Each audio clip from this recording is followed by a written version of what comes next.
Blazer is a key part in this. Because all the bribes that he received, he didn't pay tax on it. And in America, you can be guilty of murder, arson. You cannot. But tax evasion. Rape, but tax evasion, they will find you anywhere. And he had a lot of properties that were not that were not consistent with his source of income. He also had a lot of monies that he could not account for and which he did not pay tax on. That was how the IRS got involved. The FBI as well. They're now putting pressure, and the man is beginning to sing. He's talking. I don't know whether his high life is singing or rap, but he's singing quite well. It didn't end with South Africa. It's getting interesting because Mr. Blazer says he also accepted bribes over the 1998 events. In France. That was the this is brilliant. Austin, you know what will happen? You know what I said? Even the German stand and say somebody will come up with his own revelation. So even the US 94. Which makes it interesting for the NBA. But let's watch it. We're waiting. So that's it. So much coming out of FIFA. Issues. We want you to talk to us. What's your take on all of these? FIFA as an organization, and for football, what's the reputation for football on Twitter? We're channels_sport. Let me just run through these messages we're getting for the Flying Eagles. Prince Obioha says, wishing our Flying Eagles all the best of luck. I really want those boys to succeed. Great preparation they had. We totally agree. Sound crew and players. Please don't fail us, boys. And I think that says it. Aduna, let me come to you. We're expecting action for the Golden Eaglets 4 Nation tournament in Korea. What's going on? Well, there is this epidemic they call the Middle East respiratory syndrome. Yes, almost killing a lot of people in Asia. So, and the Korean authorities saying before this thing gets into our country, and before we have casualty from other countries, let's try to put this tournament. It's supposed to be a 4 Nation tournament, Invitational, Nigeria, North Korea, Brazil, and one other country. It's a 4 Nation tournament. So they say that has been put on hold for now. So the Golden Eaglets are not going to pursue for this. Swan for this tournament. So I hope the NFF will have alternative for these guys. Give them play friendly matches. It's not necessarily you have to go to Swan.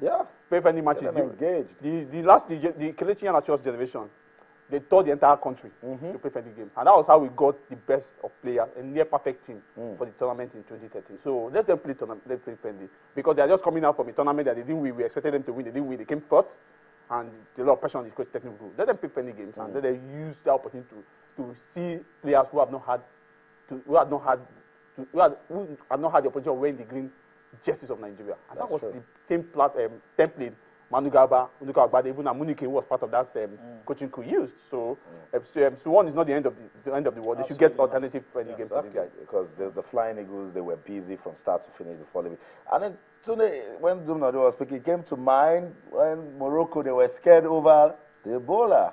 And then people say, oh, no, they shouldn't postpone. Well, someone would say it's not as big as the Cup of Nations, but then in sports, it's important we take precaution very serious. Well, the Morocco one was, I think, I still believe that Morocco overreacted because, I mean, Equatorial Guinea proved to be a resounding, well, maybe not resounding success, but it proved to be a success. We did not even record a single case of Ebola in that country.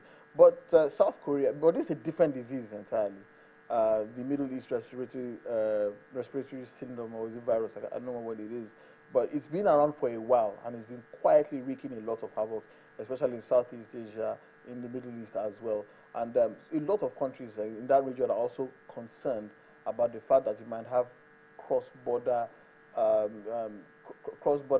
vectoring, that is, people bringing it into their country, or carriers, and so they are really, really worried about it. So maybe they know something that we don't.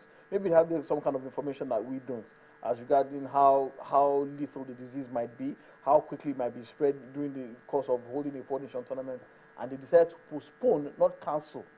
Postpone, not cancel the tournament.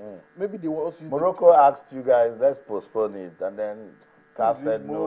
Morocco, no, but you say Morocco hosted a World Tournament. God bless. Thank you for reminding me. They hosted the FIFA World Cup just a few weeks before the start of the Africa Cup of Nations. West Africans were not Are you mean to tell me that there were no West Africans? But when the hammer came, they knew that if you don't play Nations Cup for two editions, going to be good for their football. So that's it. Issues coming out of football for the Golden Eaglets. The guys in the studio believe we can still get them busy. Let's go on this quick break now. When we come back, we'll talk about Real Madrid. Rafa Benitez has been appointed the new coach of the Spanish club. And then Novak Djokovic becomes only the second man to beat Rafael Nadal at the French Open. We'll talk about it when we return.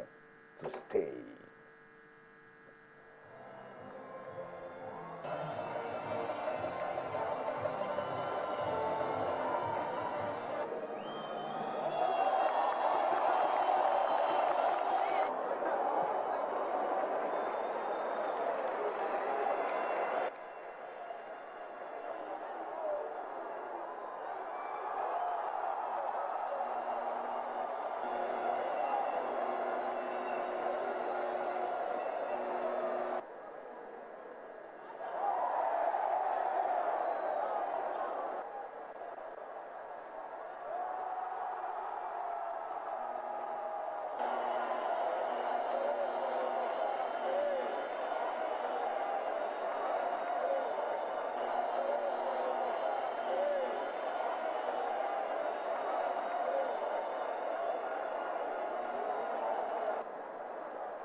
Welcome back. Breaking news reaching us as regards crisis in FIFA says Chuck Blazer have agreed that he collected bribe for the 2010 FIFA World Cup in South Africa. It got interesting when he also added that bribes were also received for the World Cup in France in 1998. Deep issues coming out of FIFA. I'll keep an eye on all of that. But quickly, let's go to Real Madrid. Zoom-noddy. It's Rafa Benitez. And I'm saying, aren't there better coaches out there? For Fiorentino Perez, it's not about better coaches. He's employed all the good coaches. The best coaches in the world. You had the coach who won the Champions League in 2002. I asked him to go a year after. So it's not the same coach who won the World Cup and the European Championship for Spain. So he's gone around the world to get coaches. I don't know the one he has not employed. Maybe Pep Guardiola has not gone to. That's the biggest thing. He's a man that has the mentality of I suppose he bought the Galacticos era and he's still used to that. Just one title. Maybe I don't know whether if he sleeps on the wrong side of his bed and he wakes up and he finds out that, because I know the pressure is Barcelona winning the treble and Real Madrid will not win. But this is a man. You had the coach who won the last season. Man, what you have been for close to 12 years, you've been looking at getting a 10th UEFA Champions League title. But you didn't get it. A man got it for you. You asked him to leave. But for a coach like Benitez, well, he's had titles. He's had won the Champions League, but league has become a big issue for him. I hope he can adjust to what system everybody is bringing. Because if Fiorentino Perez at any given point in time can punch below the belt. Well, Rafa Benitez has won the La Liga before twice for Valencia in the league that had Barcelona and Real Madrid. So he does have experience in winning the Spanish La Liga. So, but you know, it's different with a big team as Real Madrid. Very different. You're not just playing the football, you are petting the president, you need to manage Cristiano, you need to manage Gareth Bale, the fans, the revenue, the attention is just so massive that can just even crumble you. I agree. So, and that is why Rafa Benitez, this is probably, I agree, probably his biggest, his biggest assignment in world football, because coaching Real Madrid is not like coaching any other team. Like you said, there are so many egos to massage. The president, the players, the fans, the media. The Spanish media are particularly lethal as well. So he's not going to have it easy. But I'm just hope for old time's sake, as a former Liverpool coach, is coming from. I'm hoping that. I'm hoping he succeeds. But I'll be surprised if he lasts 3 years. Because he signed a 3-year contract, I'll be surprised if it lasts 3 years. History might just help him. That's it. So Rafa Benitez, new experience for him at Real Madrid. Tunde, let me stay with you. Let's go to France for the French Open. You'd expect Novak Djokovic to beat Rafael Nadal because of his current form, but not with straight sets on clay. Well, the man. Djokovic is the man in form. I think he has won 26 matches consecutively. He's the man in form. He is the world number one. Nadal is world number 6. So there is no upset there. A lot of people are saying because it was a 7-5, 6-3, 6-1 win, that makes it a kind of an upset. But I disagree. One of the players is in form. The world number one is a man on a mission. And he becomes only the second man to beat Rafael Nadal on clay. The last one was, I think, an unknown Swede, Robin Soderling. So there is no crime in losing to the world number one, despite what anybody might say.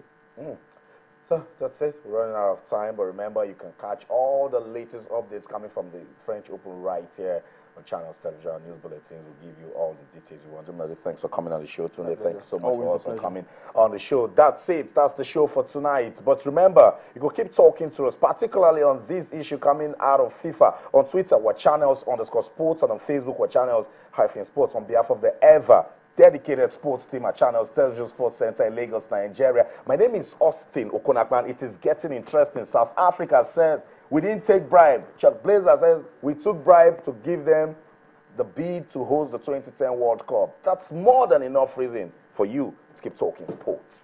Bye for now.